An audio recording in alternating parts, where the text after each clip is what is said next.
As the field continues to move forward from the COVID-19 pandemic into the new normal, we understand more clearly than ever that our dedicated workforce is the backbone of our healthcare system. Delivering quality healthcare through ongoing and emerging challenges depends on our ability to recruit, train, retain, and support a resilient and flexible workforce.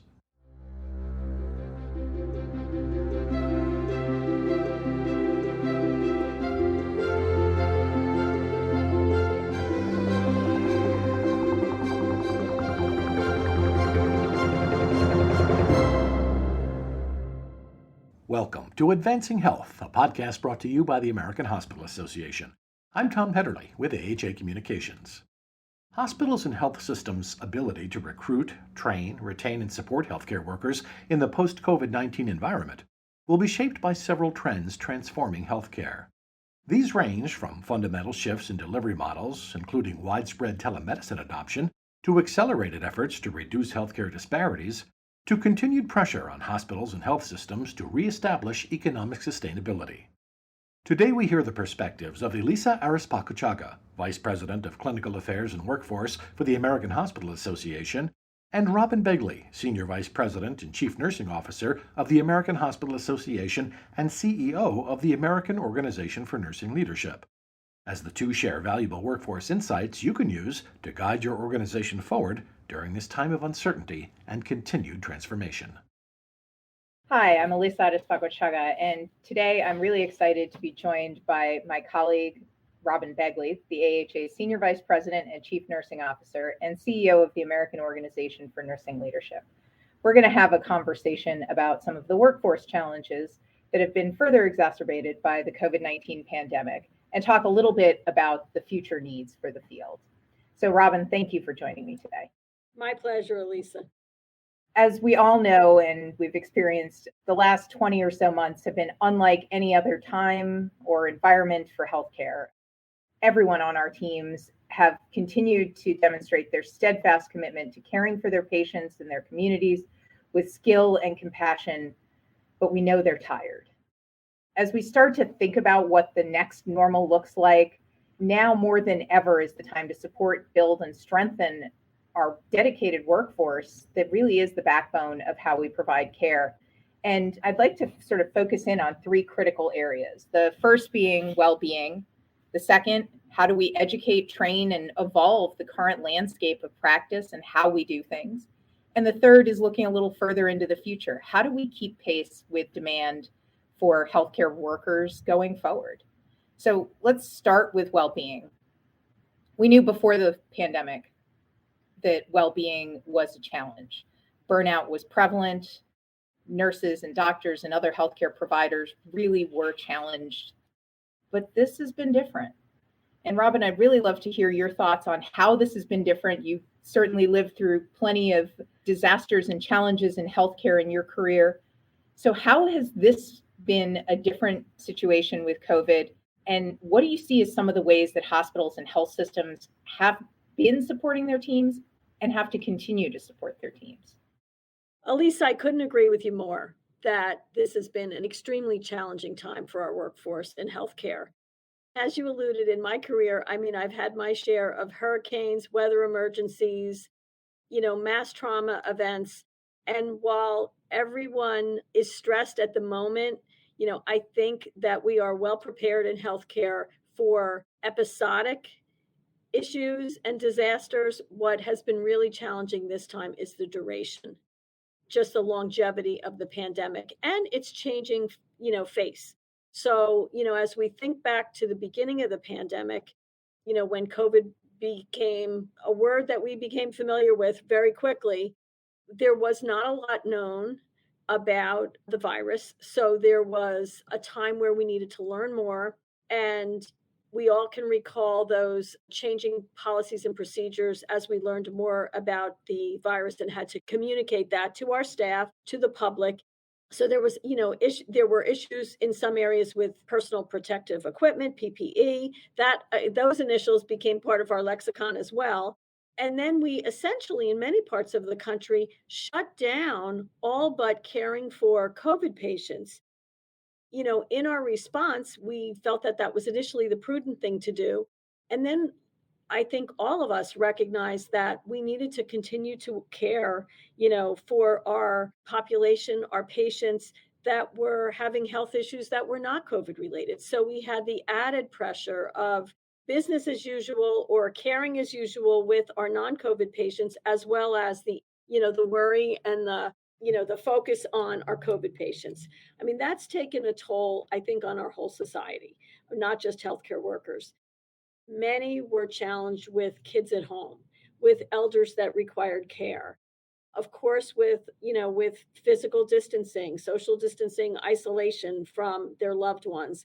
So the emotional toll, I think, on all of us has been significant, and I think we'll be reading about that for years to come. And then this just continued to drag on and evolve. We were waiting, and many of us were so excited about the advent of the vaccine. Many stood in line to receive those precious first injections, and yet there was a number of us that were concerned about that and had questions. And politics notwithstanding, it seems like people took sides, if you will. It became politicized, and now we see that this is not a virus that is just going to magically go away. It will become endemic. And as we see the variants emerge, questions still arise. What are we going to, how are we going to be dealing with this? Are our vaccines effective? It's just been a time of great uncertainty. So I think, the duration itself has been probably the major challenge to all of us, including our precious workforce. Some have elected to retire, and we know we had lots of folks in the pipeline that was in their future, and we wish them luck and thank them for their long years of service. But we also see people that are looking to leave healthcare, early retire, or even just take a break. And that is concerning because we know we have significant numbers of patients, COVID related and non-COVID related, that require, strong healthcare workers. And, that's a challenge for us right now. Thanks for that, Robin. And I think absolutely this is one of the first challenges in healthcare is faced, where rather than the worst moments being in the first few days or weeks, it's continued to ebb and flow in a way that I don't think we've experienced in the past. Now, I know hospitals and health systems had support systems, different activities they have been doing to support the well-being of their teams. But I think the pandemic really presented an opportunity to sort of re-examine and think about how you do some of that work. And we've seen some great examples of how organizations have done that, including strategies like normalizing help-seeking behavior, nurturing resilience, really empowering people to speak up about the things that are stressing them, promoting self-care and some of that work. And how do you see that helping the team, support the team, and sort of what are your thoughts on what else needs to be done to support well-being? Yeah, that's a great question, Elisa. I know that most of our health systems have done everything they could to support the individuals. So, when there's needs with individuals and childcare or elder care, or, need for some respite time off to attend to specific family issues, that our health systems are doing everything they can to make that happen. I think now, though, we've also realized that, and as you referenced in the beginning, hospitals and health systems are challenging places to spend your career. I mean, they're very rewarding, but it is fast paced, it is intensive work. And so as we entered the phase of the pandemic, the first phase, that there was ongoing work, from a system perspective that needed to be done. So, a few of the partnerships that both AHA and AONL are involved with are the National Academy of Medicine's Clinician Wellbeing Initiative. And this is work that was actually begun, I believe, in 2017, was concluded towards the end of 2019, prior to the pandemic.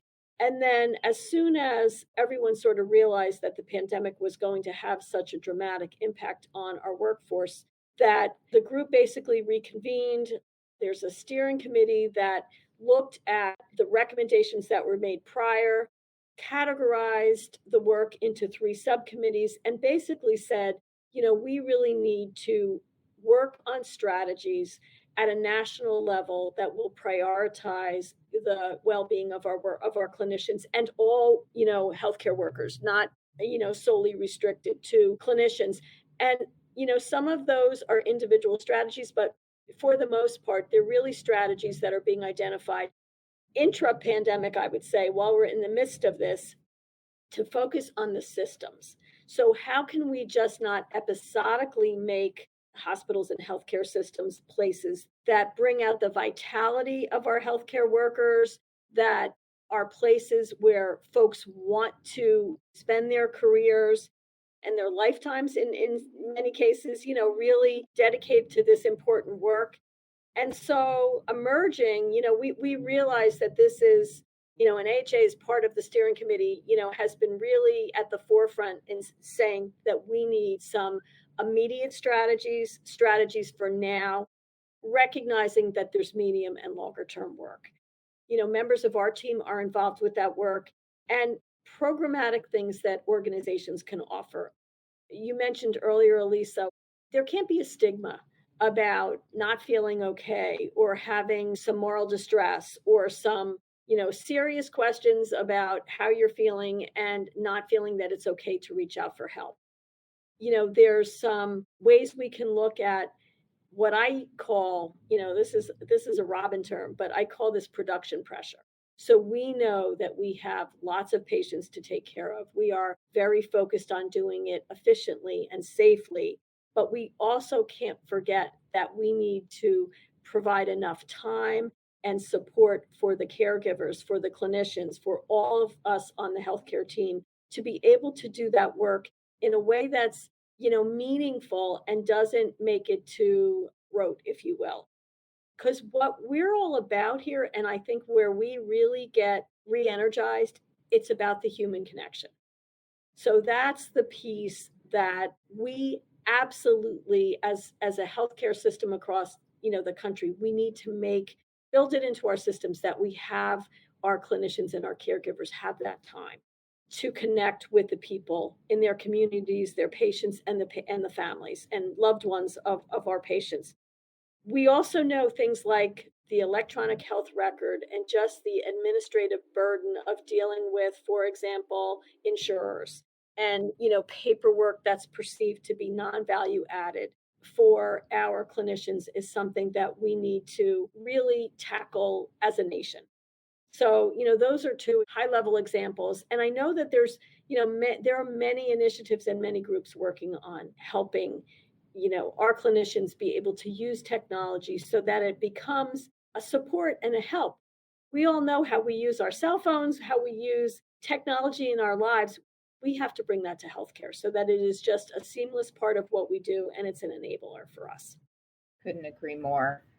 Let's move on to the second focus area, which is really thinking about the sort of just in time kind of shifts that we're doing, both for our current workforce to think about how we evolve our current practice, given some of the workforce shortages we're facing, but then also how we prepare those who are in training right now or in their educational courses right now to become our next generation of clinicians.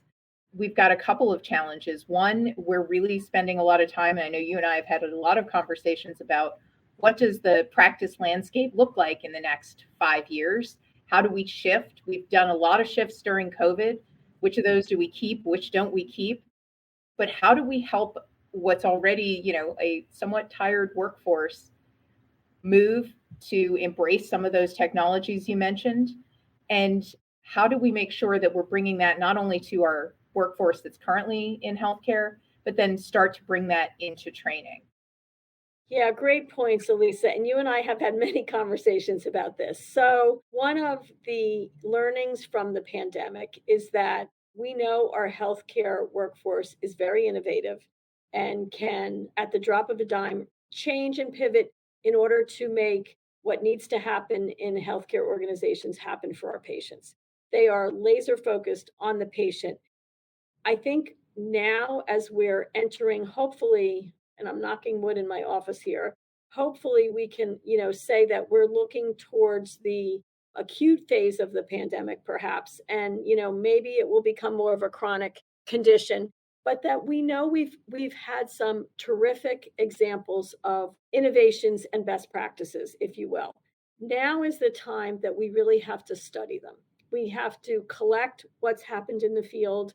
We need to study the outcomes, not just our patient outcomes, but outcomes that, from the perspective of our clinicians, certainly safety outcomes, and certainly, financial efficiency metrics. So we have a lot of work to do, I think, in really delving into what were changes that we do want to see continue. Again, I think there's some organizations that are, perfectly poised to really and have the analytics to do the deep dives and to really assess what happened. I think we saw more of a team based approach to care than I've seen probably in my entire career. So, we saw physicians, nurses, respiratory therapists, pharmacists, a number of other clinical and also support staff come together and realign perhaps their traditional roles. Of course, staying within their scopes, but making sure that, we do have nurses and physicians and our licensed folks doing the work that they were educated for.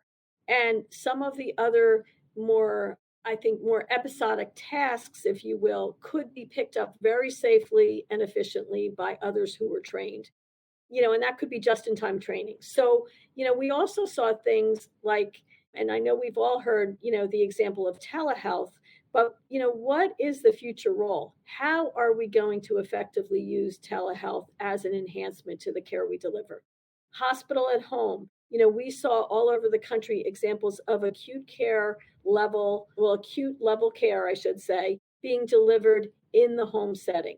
Actually, AHA has recorded some webinars, from some of our organizations that have done pretty amazing work in this space. I think that's just the beginning of how we really need to study the changes for the future and the impact that that has on our healthcare workforce. So we do have to look at, and part of our plan for AHA, as part of our workforce plan moving forward, is to look at our current workforce and see how we can make sure that their skills are what we need as we look at the next 2-3 years. And I think we're going to see a lot of change in healthcare as we transform. And as you referenced earlier, how do we get the learners, the students? And that, when you think about it, that really goes, it's not just students, it's faculty as well. So we have to really partner with our colleges, with our universities, with our technical schools, and even with our own in-service education, if you will, departments in our hospitals and our preceptors that really are able to share with our students what they're going to be, how healthcare is going to be when they graduate in perhaps several years or several months. So that's going to take a lot of coordination, I think, with our leaders. Our deans and our nursing and physician leaders and other clinical leaders are really going to need to sit down together and map this out. I know AONL has had lots of conversations, and we actually have ongoing work with the American Academy of Colleges of Nurses, and we work very collaboratively as they have been looking to modify the curriculum for nursing programs across the country and focused on more of a competency-based model. We, on the practice side, need to be making sure that we're in close communication about what those competencies are going to be. So I know, Elisa, you may want to talk a little bit too about how you've done so much work with the physician group. Absolutely. And I think that's one of the pieces that I've really been most proud of is some of the work that we've done to bring interprofessional education and an interprofessional practice forward. Really, how do we model that in organizations? And then, as you said, not only how do we model it, but how do we make sure that as we teach it to the next generation, that when they get to our hospitals and health systems, that's the practice they actually experience. And how do they work together? And it doesn't happen by accident. You have to bring people together and train them to work together. And I think that's been some bright spots during the pandemic, is how those things have happened, maybe from necessity, but have really continued to bring support to the teams. Let's talk a little bit about keeping pace for the future. I know, and again, this is something we've talked about a lot. We knew before the pandemic, we needed, by some estimates, 200,000 new nurses a year to be able to keep pace with expected retirements and so forth and changes. We needed likely somewhere between 20 and 50,000 more physicians than were in the pipeline. That goes across the clinical spectrum. There are positions now that I think we didn't know we even could have 5 years ago. So, as we start to think about the future of our healthcare workforce, where there is so much opportunity and there are so many other choices, how do we both encourage folks to move towards a healthcare career if that is what drives them? But then how do we make sure we as the system are ready to have those come in? I know we have a lot of work that we're doing on the AHA side in terms of helping to get funding for additional faculty slots, more training positions for residency. But how do we think about really bringing more people to healthcare, and while incorporating all the stuff we just talked about rethinking how the team works together? Yeah, so a couple thoughts there, Elisa.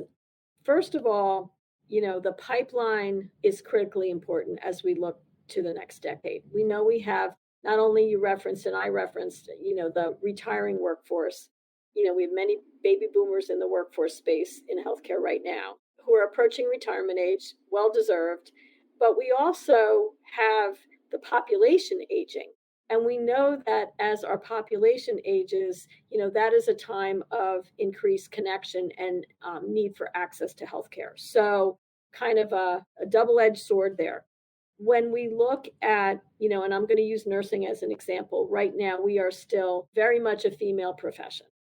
I believe 10 to maybe 12% by some of the numbers of our workforce is male, but we have a great need to expand the diversity of our workforce in general, of our healthcare workforce. I think too, we need to partner with not only our colleges, as we've referenced before, but young people make the decision about their future careers, not when they're junior and seniors in high school. It really begins at that, middle school level where children get exposed to healthcare. And while the clinical side is not for everyone, I think when you look at the diversity and just the expanse of roles within our healthcare system, it's just, there's just so much opportunity. You mentioned, some advocacy and policy work that we're doing, and that needs to strongly continue. This is not just an issue and problem for hospitals and healthcare systems. One of the foundations of our society, I believe, is the importance of healthcare.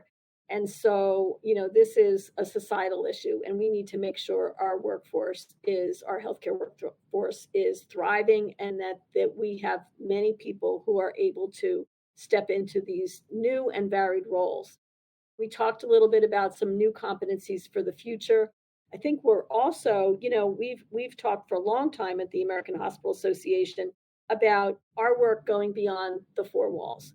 So as we see plans for the future and how we really intersect with public health, the needs of our population and our communities, not just being acute care focused, but really, a promotion of health and well-being. I mean, that really speaks to lots of people on the workforce side who need to be able to carry that ball and to be able to work in this space.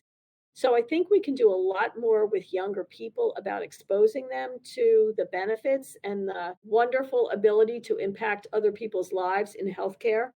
And we do need to do a better job of attracting our diverse populations, not just male, but, our workforce should look like the populations that we serve. And we know we have a long way to go there. We have initiatives in place, but that also includes our colleges, again, our universities. I mean, we need to partner with them.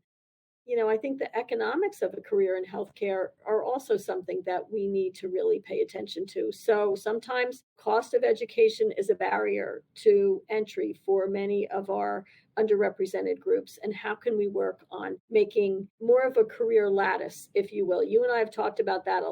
There's entry level positions to, in healthcare, but then how can we identify those folks that have great opportunity to perhaps become clinicians, become members of the C-suite in future years, and encourage them, their educational path. So lots of work we have to do in the medium and long term there, but I know that we are working on that with our Institute for Diversity and Health Equity. Workforce is the work of all of us. It's not just you and I who have been charged with leading this work at AHA. It certainly includes pretty much everybody across the board. And that's the way we've arrayed the work.